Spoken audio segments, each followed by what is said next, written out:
I'm David Wilsey. I'm the Chief Operating Officer with the Balanced Scorecard Institute. I am working out of Cary, North Carolina. It was Tom Keating. He's the Spider Strategies Customer Experience and Training Consultant. He's going to be joining us today. Welcome, Tom. Thank you very much, sir. Looking forward to speaking with everyone a little bit later. So on the agenda today, we'll talk through first why strategy stalls. It seems like a lot of organizations that we work with, they do the planning, they put a lot of effort into that, and they just seem to have a problem getting the next phase started. Can we just get started in terms of executing strategy, implementing initiatives, et cetera? So we'll talk a little bit about why that happens, and then we'll talk about how to create a cadence, a meeting cadence, to help bring discipline around strategy execution. We'll also talk about some of the basic strategies for creating useful dashboards and performance visualizations. And then finally, I'll hand things off to Tom. And he'll do a simulation for you to show you how maybe a coffee store might use dashboarding technology to make all of this happen. We'll finish up by fielding some questions at the end. If you have any questions along the way, just add them to the question box, and we'll come back to those at the end.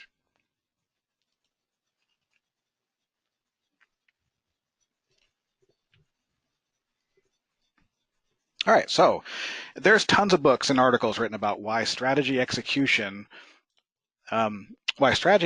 doesn't work over the long haul sometimes. But today we're going to zero in on that step right before strategy execution, where you finish the planning and you're trying to just launch the execution phase. A lot of organizations just don't get past that quick hurdle.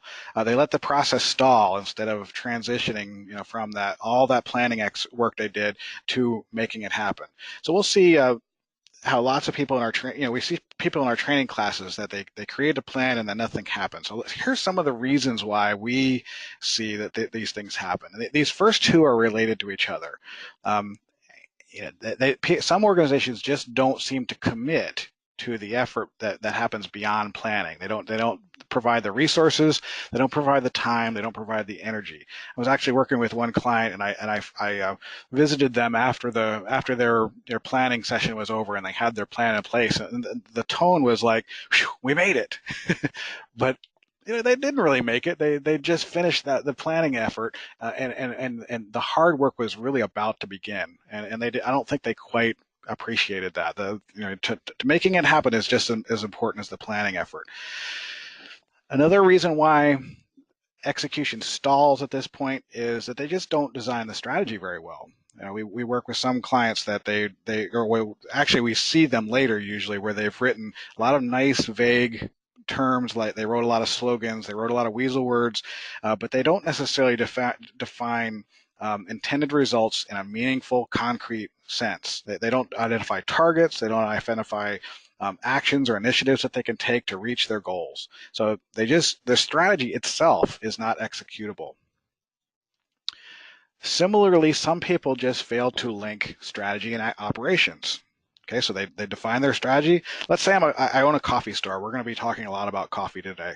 I own a coffee store, and my strategy is to be the fastest coffee shop in town. Starbucks is good, but they're too slow.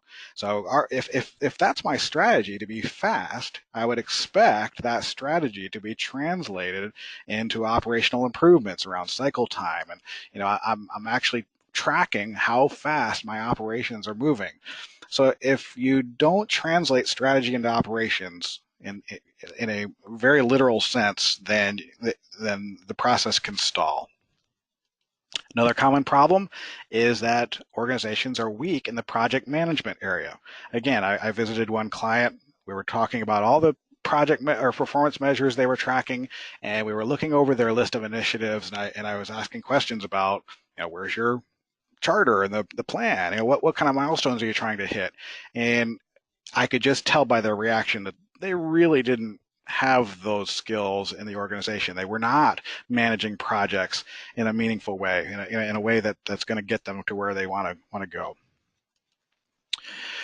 Another common problem is just a lack of discipline around managing strategy execution. They don't have organizations don't have a plan. They don't have a method for meetings and hitting targets. There's a lack of discipline. It's all about business as usual, more of an ad hoc management approach, and that doesn't lend itself very well to getting this stuff done. And then finally, a really common problem is that organizations just don't report and share information very well. And so if they do have meetings, they end up spending most of their time talking about the data and what it's saying than talking about what they've accomplished and what do they need to do next. Okay, so today's webinar focuses especially on these last two bullets. We're going to see if we can help you with establishing some discipline around strategy execution and establishing some discipline around reporting and sharing information. So in a generic sense, there's a simple process for sharing and reporting information related to strategy and operations. So first, there's the process of collecting and analyzing and reporting. This is done by the owners of the data. Hopefully, it's the owners of the strategic objectives. So we're talking about measures, we're talking about initiatives, we're talking about the elements at the operational level. We're talking about elements at the strategic level, at high level, at the board level, all the way down to the shop floor. There should be conversations that follow this basic pattern where we collect data, we analyze it, we report. And then at some point, you have a meeting where you discuss, the owners of the strategy and the leadership team discuss what progress has been made and what are we going to do next. Those are sort of the conversations that need to happen. And again, at the board level, strategy level, all the way down to the shop floor operational level, these kinds of conversations need to be happening so that they can in turn drive these conversations about refinement, execution, improvement. If this is at the strategy level, you could be periodically updating your strategy based on new information. If this is at the operational level, we're making improvements to our operational processes based on these conversations that we're having. Okay, so all of these decisions are going to be, refined based on the situation that you have at your organization. To make this work, I always recommend that you establish a regular meeting cadence that fits your organization. Okay, and you'll have both strategy type meetings and operational type meetings. Okay, so the strategy meetings focus on strategic prioritization and performance, and answer questions like how are we moving the organization from point A to point B. And so most organizations have some sort of a long-term planning cycle, but not all of them have, refresh it on an annual basis or have quarterly reviews. These are critical conversations to figure out, are we making progress, in a more short-term basis. You can't just establish your strategic plan and then 5 years later revisit it. That just doesn't work. You will also have some operational meetings. Operational meetings, it could be one-on-ones. They could be, you could call them huddles if you're in the agile environment, or you're talking about tactical team meetings. But the point of all these meetings is we're focused on problem solving. We're focused on removing barriers to action, barriers to decision making. So the exact schedule for all of these meetings will vary. Depending on your organization. But the point is that you have a monthly check-in that marries strategic issues with operational issues on the check-in meeting, and then you have more frequent meetings on a lower level of basis that talks about day-to-day issues. So let's look at the agenda for a couple of these meetings so that you have a sense of what we're talking about. So the quarterly strategic review meeting, well, usually it's a discussion about, it starts with a discussion about strategy itself. We're talking about a discussion of what objectives we have, and then we shift into what kind of results we're achieving. Are we hitting our targets? What kind of initiatives are we implementing? Why are we getting the results that we're getting? What are we going to do next? And then the key conversation, what emerging strategic issues have arisen since the last time we talked about this? You don't ever want to have a static plan that just stays in place. You want to be able to adapt over time. And then we finish by talking about next steps, action items, milestones, things like that. Make sure that we come out of the meeting with a plan and that we're going to go make something happen. Okay, so all organizations will adapt this type of schedule or this type of agenda to match their culture and style. But in the abstract, these issues should all be covered. Okay, so operational meetings will be very similar. except that you shift into when you're talking about operations, you're shifting to talk not necessarily about strategic objectives, although that will happen too, but you'll also be talking about some key operational processes.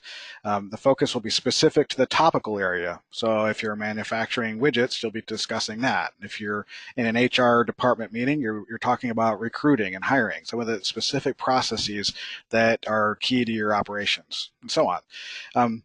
But you can see a similar pattern. You talk about results, you talk about the initiatives or the actions you're taking, you talk about emerging issues, then you talk about what kind of actions and milestones we need to be aiming for going forward.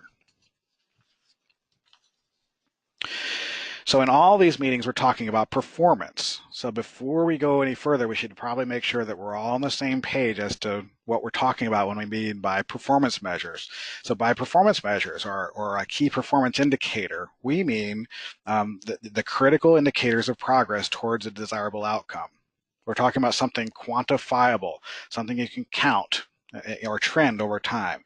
Sometimes we see these phrases used to describe things like that are qualitative, or we see things that are like actions. Our measurement might be tied to a milestone we want to hit, but that's not really what we mean by a performance measure or a key performance indicator. We want to be able to trend it over time, and a milestone is not something you can trend over time. Some other basic terminology you should be comfortable with are the concepts of targets and thresholds. Okay, so the target meaning the desired level of performance. In the software, sometimes you'll see the phrase goal. Okay, so this is what we're aiming for. You might also see these color bands that aid with the interpretation of data. With green indicating good performance, and yellow indicating satisfactory performance, and red indicating poor performance. Okay, so you might even create a report in the software that pulls up all the measures that are currently in the red, so that you can just focus on the things that are, that you have problems with. So these colors can be used to manage performance over time, like this indicator used to reduce quality defects. The limits between these bands of color are called thresholds, and they can be turned on and off in the software.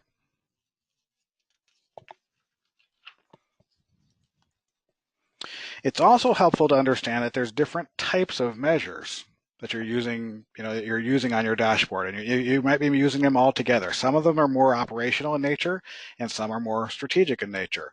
So operational measures are tied to a generic production model or logic model that includes inputs, processes, and outputs. So for every key process, we spend resources like time and money and other inputs like raw materials. For example, if I'm making coffee, my inputs to the coffee making process are the water, the coffee, and my time. Then every process has measurements that can be tied to that particular process. So in my coffee example, I could mean anything having to do with the process of making coffee. Like, are we efficient? Are we consistent? I want the baristas working in my coffee store to all follow the same procedure, maybe. Then the outputs of my process are what we produce, which in this case example is the coffee. I produce coffee, and I could be measuring anything having to do with the quality or the timeliness or the accessories that I'm sending with it.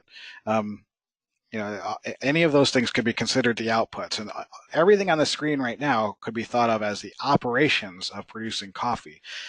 Ultimately, though, operational and project measures and all of those kinds of detail focus measures only tell part of the story. What I really want to know are the outcomes, which is the impact of my work. That captures things like, do people like the coffee? Are they drinking it? Are we making money? Are they buying it? Okay, so outcomes tell you what you really want to know in a strategic sense. But then you also have to have a mix. You want to measure operations to know whether you're doing things better, and measure the outcomes to know if you're really making an impact. So these work together.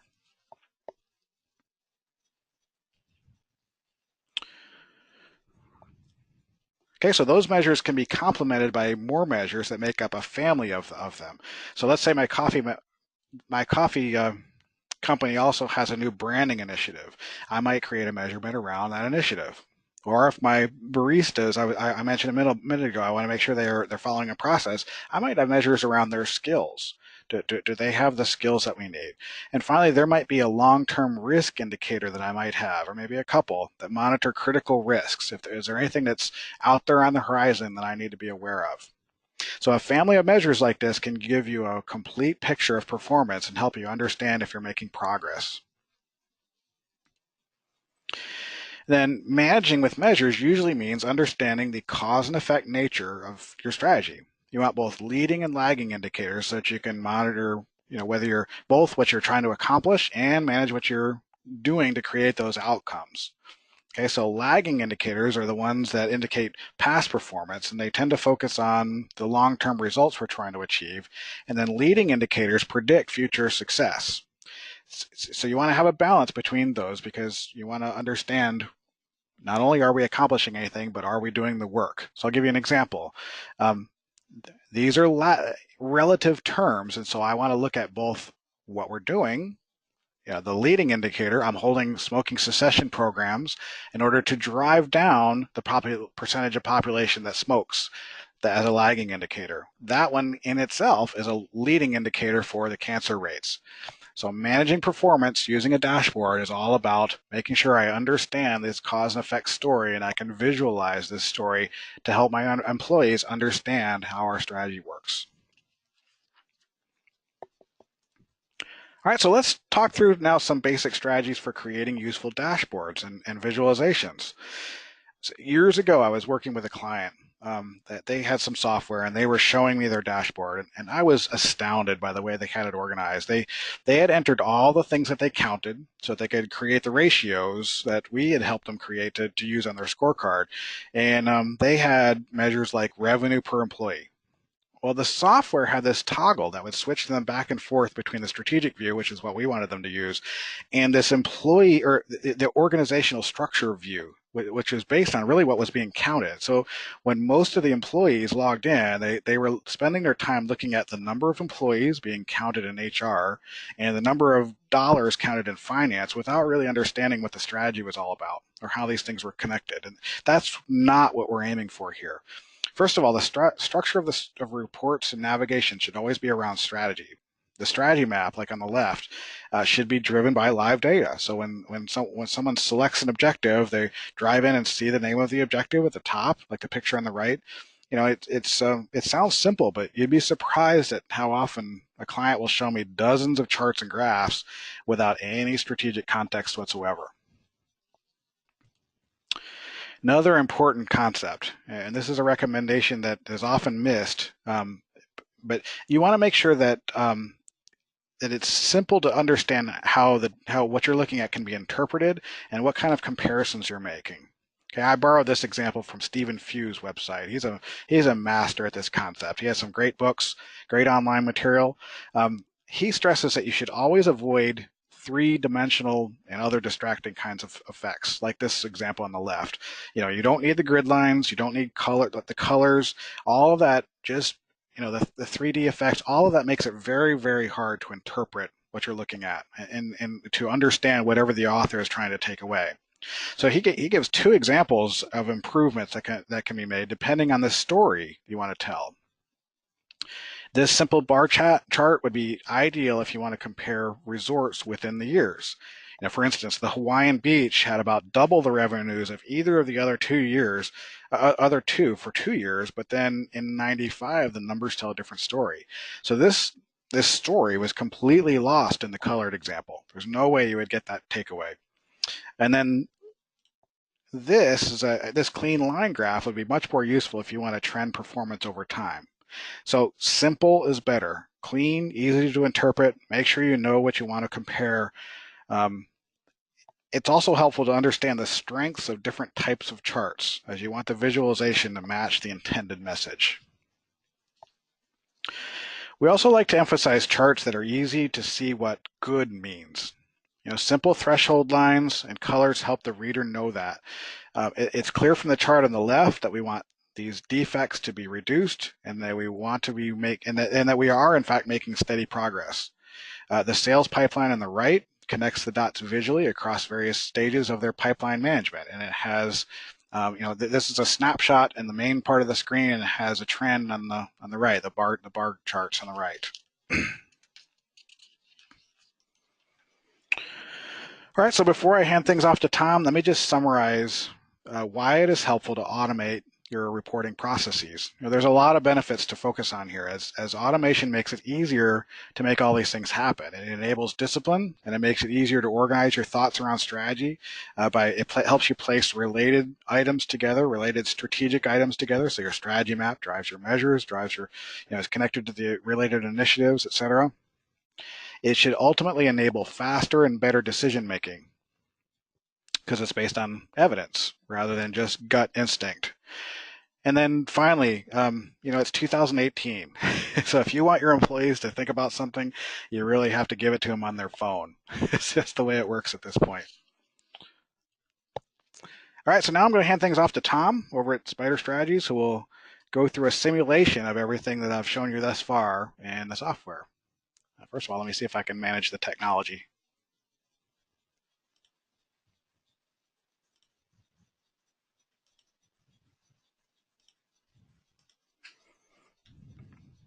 Okay, David, I do see that you have invited me to show my screen, which I have accepted. Can you confirm for me that you see the first of the slides that I'll be presenting? I can see it. Very good. Okay, well, thank you, David. And thanks also for that great, informative, and very educational presentation. Real quickly, as David said, I'm Tom Keating from Spider Strategies, where I'm the training and customer experience consultant. Let me just again greet you all with a good afternoon, or maybe it's good morning or even good evening to where you are in the world. Today, what I'm going to be doing with you is walking and talking with you while we observe and describe what's happening in 4 different meeting simulations at a mythical coffee shop, which, thanks to David's stellar presentation that he just ran through. Yes. I understand that some people are having trouble seeing the screen at this point. Are you sharing your screen? Oh, I am. I believe, yeah. I mean, if you see it, I could, let's see, what can I do here? I'll try. I'll stop, and then I restarted. So it's indicating, the webinar is indicating that people can see my screen. Okay, so now I have people telling me we can see it. Very good. Continue, please. Okay. Okay, no problem. What I was just about to say, David, is we're congratulating you on your performance by naming our mythical coffee shop after you. So it's going to be called David's Coffee Shop. And what I'll be doing with you is describing how the Spider Strategies performance management software solution can facilitate productive communications and collaboration at all levels of an organization to drive top to bottom execution of strategy plans. The 4 types of meetings that we'll be observing together today are a quarterly strategic update meeting, a monthly operational strategic check-in meeting, a weekly operational team meeting, and down to an individual employee review meeting. And what you'll see is that at each of these meetings, they often focus on different levels of information and data that they leverage, strategic or operational details discussed, and the visualizations that are employed. But what you'll also see is that at each and every one of them, we foster communication and collaboration by targeting the appropriate audience to allow an organization to actually, again, execute on its strategy at all levels. Okay. And again, David alluded to, annual strategy sessions, but today we're going to just start by observing a portion of one of David's organizational strategy meetings. And as a lead in here, if you will, at David's Coffee Shop, the quarterly strategic update is an opportunity to visualize and discuss how the organization is performing every 3 months at a fairly high level in fulfilling its strategic goals. In these meetings, David, the coffee shop owner, meets with his investors and his coffee shop managers. At these quarterly strategy meetings, they typically launch their discussions from an interactive strategy map view of performance. So with a strategy map like this one, David and his managers and investors can easily interpret the coffee shop's strategic structure in terms of KPI areas or perspectives that you see listed along the left, identified objectives in the various bubbles throughout the map, and of course, reflection of performance via the color coding that David talked about of, red for poor performance, yellow for medium performance, and green for exceptional performance, as well as the trend indicator arrows, which again are also color coded throughout the strategy map. This intuitive strategy map allows David to simply sit back and allow everyone to quickly get a sense of strategic objectives that are on track versus those that are falling behind. For this September meeting, David starts out focused on the end of the month information for August 2018. If you look to the far upper right corner, you see that for now, we're looking at data for just the month of August 2018. And based on what they see, David and his investors and management team become focused on concerning performance and trends, including the minimizing of costs in the far upper left, where we're yellow and we're trending down. Improving customer satisfaction, again, yellow and trending down. Improving process efficiency, same story. And maybe most concerning, way at the bottom, is the improved facilities objective, where it's not only is it red, so we're underperforming, but it again is trending down. And of course, as you know from the strategy map, and what it helps you understand is that all of these objectives have cause and effect relationships to each other, and they impact each other accordingly.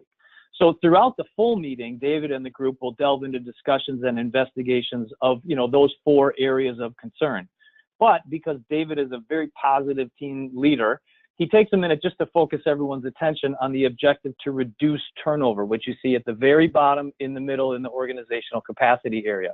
And what the solution allows him to do is stay right on the strategy map and use the time buttons in the upper right corner to navigate from August back to July, back to June, and even back to May. And you see that over time, performance has changed drastically from May, where we were underperforming, June, where we were doing okay, and July and August, we're now overperforming. So that's really good news that David has uncovered, and he uses that good news to transition the conversation to addressing a couple strategic initiatives that should help reach key organizational goals.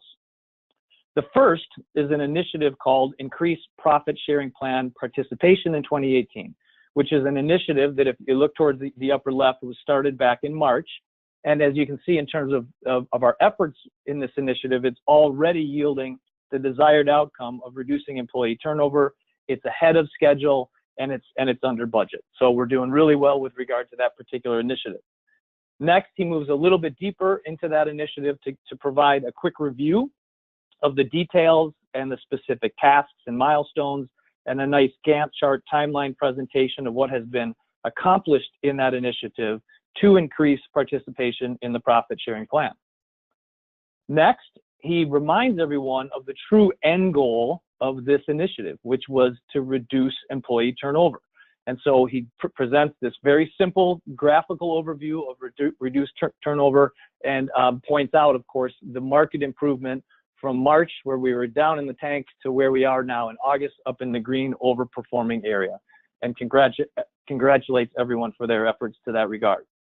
And then he shares another chart which does a great job of showing both participation in the profit sharing plan and percentage of employee turnover on one visualization, and it makes it very obvious. What stands out, of course, is the inverse relationship, where as the participation in the profit sharing plan is increasing, simultaneously employee turnover is decreasing. So really, he interprets that as a very much a cause and effect kind of situation, and he's very, very pleased with the results.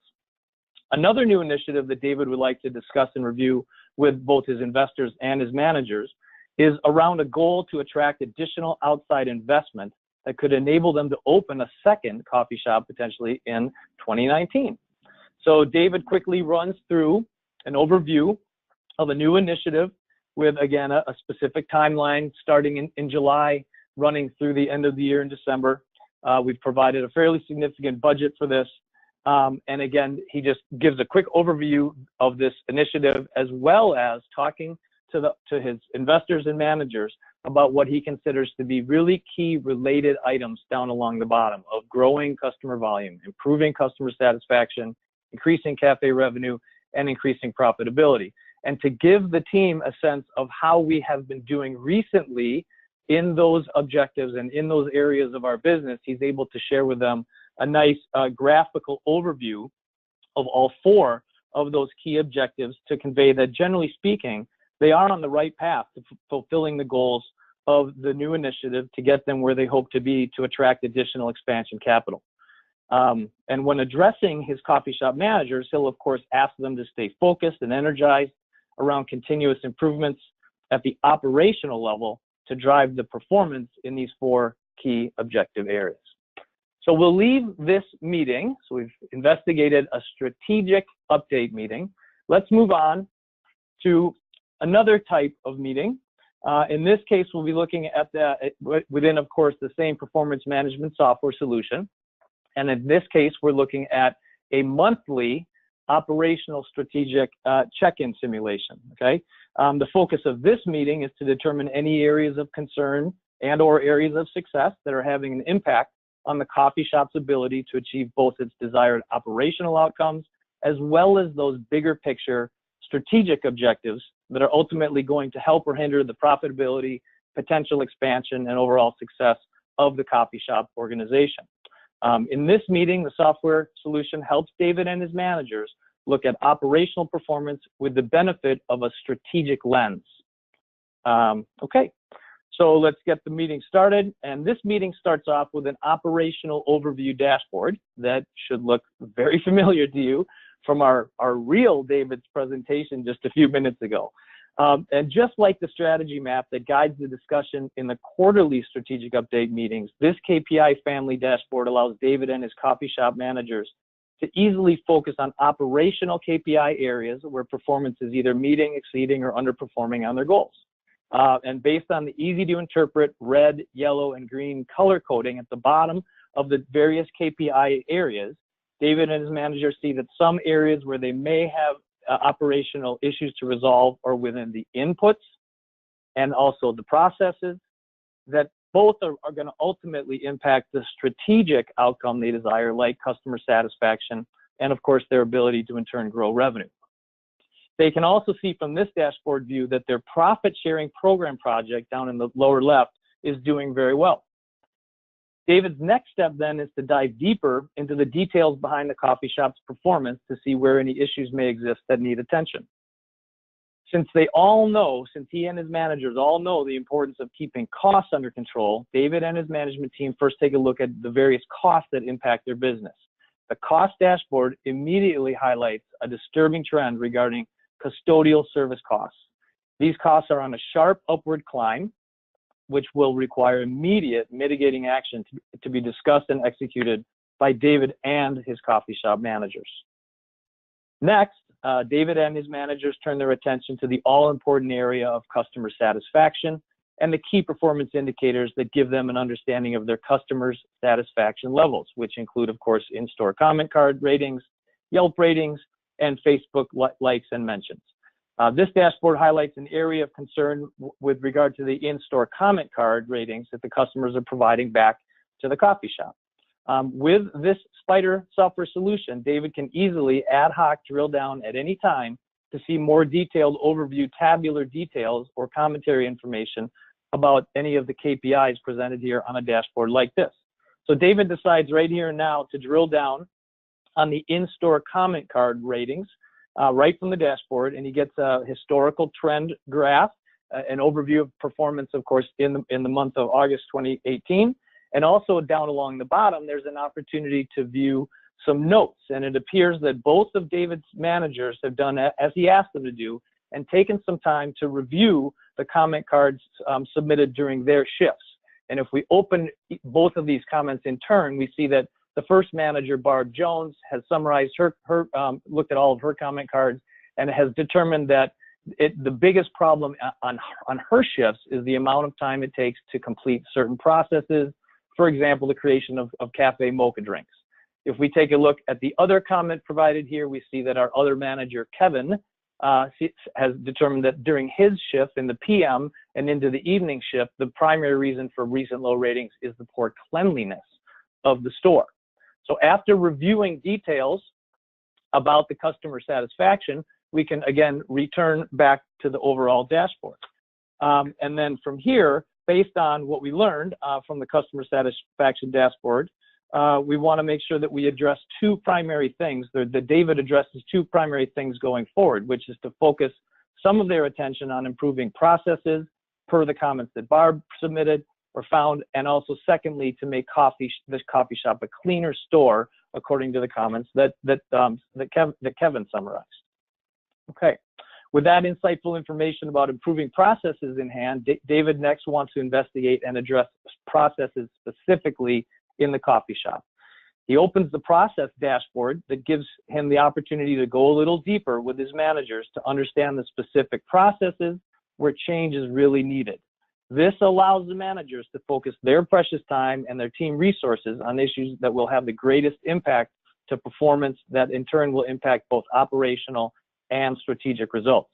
Any processes that you see here in red that are falling below their desired performance levels are, of course, key topics for their individual weekly team meetings with their employees or baristas, which we will see again an example of those types of meetings in just a few minutes. Okay. Next, to keep the meeting on a very positive note, David turns his attention to briefly again discussing the success of the profit sharing plan that the managers helped implement and sort of, if you will, sell to the employees. And he takes some time to discuss whether the managers have any additional feedback for him that was not mentioned in the quarterly strategic update meeting that they also attended. And then lastly here in this meeting, David shares with the managers that he has implemented a brand new initiative to ensure that an improved and more affordable custodial service is put into place within the next 60 days. And before we move on, let me just note that these monthly operational strategic check-in meetings are a great place to kick off the newest round of initiatives to help an organization to continually stay on track and focus on achieving its strategic objectives throughout the entire year. So we'll leave meeting number 2 behind. I'll stop presenting that meeting and we'll move on to our third example of a meeting at David's coffee shop. So now that the mid-level managers have their directives coming out of the monthly operational strategic check-in meeting, they are now prepared to drive strategy execution at the operational coffee shop level. Let's take a look at what a weekly operational team meeting may look like at David's coffee shop. In this case, again, the managers, Kevin and Barb, are meeting with their employees and baristas who we all know that it's the baristas that really run the coffee shop. The managers begin their meeting with the baristas every week with a focus on customer satisfaction, because we know that every employee needs to make this their top overall concern. After reviewing the customer satisfaction dashboard, it may be helpful to review and discuss with the employees the recent historical trends behind customer satisfaction in the form of a chart like this. This chart illustrates that customer satisfaction ratings have taken a recent, pretty concerning dip that really ought to be addressed. And, it's perhaps at this point where the managers could inform the baristas that the search is on for a new custodial service. But in the meantime, we really still need, or they really need the baristas' help to help keep an eye on, restroom cleanliness and tables and trash bins and everything around the coffee shop. Next, the managers move on to share the process dashboard that was used in the monthly operational management meeting. Again, having this dashboard displayed for the team of baristas will hopefully facilitate a very open discussion as to why certain tasks are difficult today and what ideas the team members have to make needed improvements. And again, the value in sharing the process dashboard with the baristas is to communicate insightful operational information and generate collaboration and discussion to solve detailed problems facing the organization at the operational level. And then lastly, to end this manager and barista meeting on a high note, the managers highlight the continued strong performance and success regarding coffee quality that comes from blind taste testers that swoop in every now and then into the shop and grade the coffee. And the managers, of course, thank the baristas for their great focus on overall quality. Okay, and that wraps up the third of our meetings. We'll move on now to the last of our 4 meetings, and this is from time to time, of course, the managers can again leverage the same software solution from Spider Strategies to enable productive individual performance reviews with employees. So if we take a look at one example of that for our guy, Bill Smith. The manager, Kevin, is meeting with Bill Smith privately, and they can, again, facilitate a productive, information-driven discussion to address any challenges that we see that Bill might be having. Obviously, Kevin and Bill can visually review his performance across these key processes in just the month of August, first of all, but we also can provide maybe a more of a tabular or report-like view of Bill's performance over time and give him a sense of how has he been doing historically as compared to how he might be doing right here, right now. And again, the goal at this individual level and really at every level of meetings that we visited is to facilitate productive communications and collaboration at all levels of an organization to drive top to bottom execution of strategy plans. And that, folks, wraps up our little tour of the meetings at David's Coffee Shop. And David, if you don't mind, I'll invite you back into the discussion. And again, we'll open, I guess, this up to reviewing any questions that people may have submitted. That's right. Yeah. So if you're interested, if you have any questions for us, please open up the questions panel and just add the questions there. Usually when we open the floor for panels, there's a flood of about 300 of them. So we won't get to all of your questions, but we will get to as many as we can, and you can contact us. There's some contact information on the screen there if you want to reach out to us if we don't get to your question. And also, while those are flooding in, let me just mention that if you want to know more about our KPI, our key performance indicator professional programs or our strategy management programs, you can just visit the kpi.org or balancescorecard.org websites. You can also learn more about the software that Tom's showing you by going to the balancescorecards.com website or just reaching out to us. All right, so let's look at some of the questions. We've got a question about let's see, so about change management, about making sure that we get everybody on the same page doing this stuff. So change man, trying to make sure that we're developing this a scorecard and getting everybody using this stuff is really important. You want to make sure that you include a lot of people in the development. You want to communicate very well. Make sure that you make a business case for why you're doing this. All of that to make sure that you are managing change. Change is a really key part of this process. Let's see.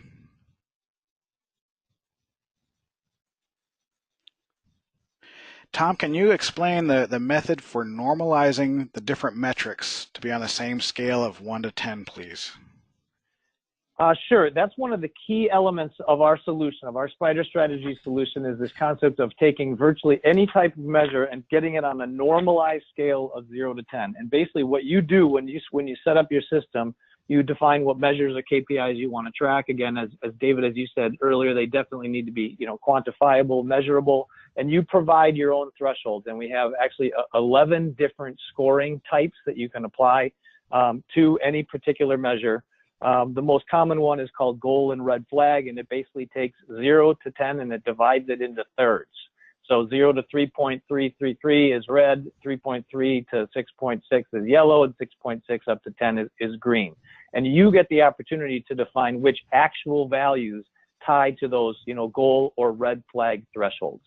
But that's one of the beautiful things about the spider strategy solution is normalizing every measure throughout the entire scorecard and the whole solution, because then you have the opportunity to really compare very diverse, measures. The classic of kind of comparing apples to oranges, where maybe one is a percentage value, one is a dollar value, another is a quantity type value. And sometimes it can be difficult to understand performance when they are different types of measures like that. But if you normalize them on a 0 to 10 scale, then you can very quickly and easily in one glimpse get a sense of overall performance. I hope that helps. Yeah, Valerie asked, how frequently does it make sense to change your KPIs? Basically, we want to use the KPIs as long as they are useful. So you identify what you're trying to accomplish. You map out your strategy. As long as the information that your KPIs are providing is useful, you will continue to monitor those KPIs. If you determine, though, that there's not really a connection between what you're what you're trying to accomplish and the KPIs that you're tracking, then you'll obviously stop spending the time and effort to follow those. All right, Valerie also asks, Tom, how do you get the data to populate the dashboard? How do you enter data? Right. There's a variety of ways. You can certainly enter it manually right within our solution. You can also use an import utility that we provide to either connect to, let's say, an Excel spreadsheet where you've compiled, all of your numbers all together on an Excel spreadsheet, or you can even connect directly to relational database sources. And again, use our same import utility called Connect to bring in, your actual values with whatever type of regularity or frequency is appropriate. But it runs the gamut from manual input to automated input. Okay. We always get a lot of questions about the availability of the materials or the recording. We will make the recording available within 48 hours. As soon as we get done, I'll hit stop and we'll save that and post it, and you'll get an email explaining how you can get to the recording. Let's see. So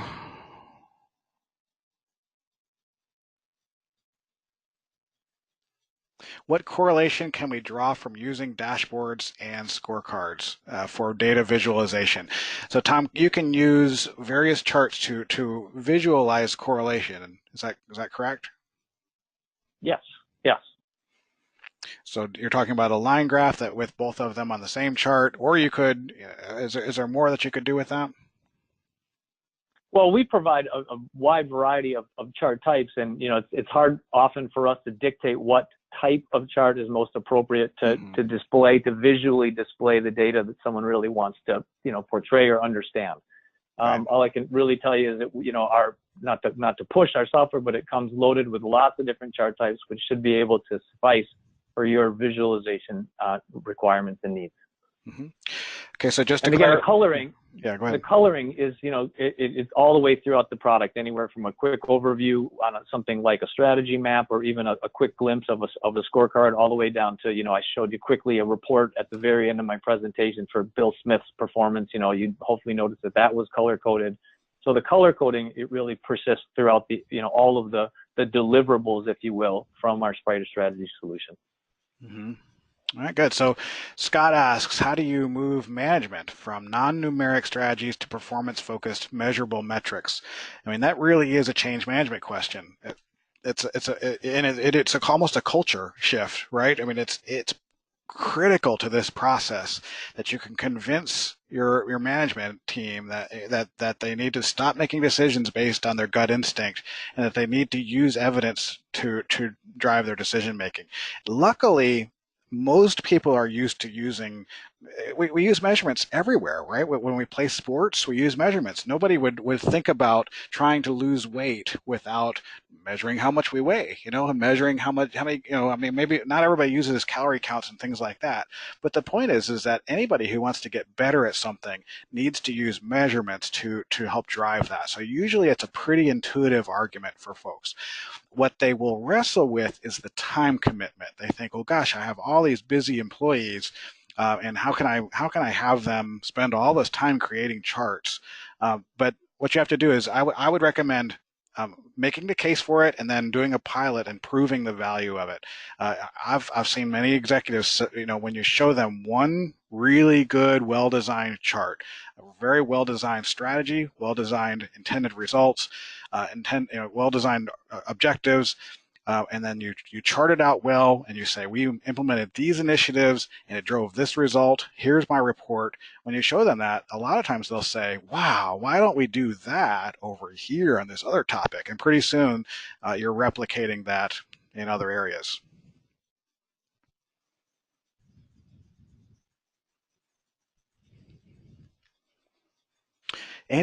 Tom, this is an interesting one. Any comment on application of artificial intelligence to the dashboard? That might be a little out of the realm of.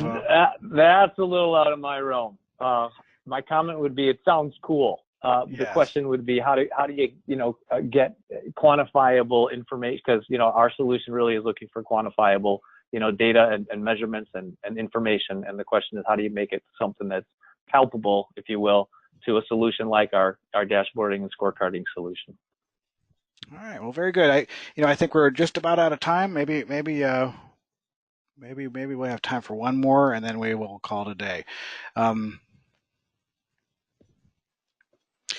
Question about sharing data. Or managing permissions and things like that. Tom, do you want to touch a little bit about sharing secure information with some folks and not other folks, and logins and things like that?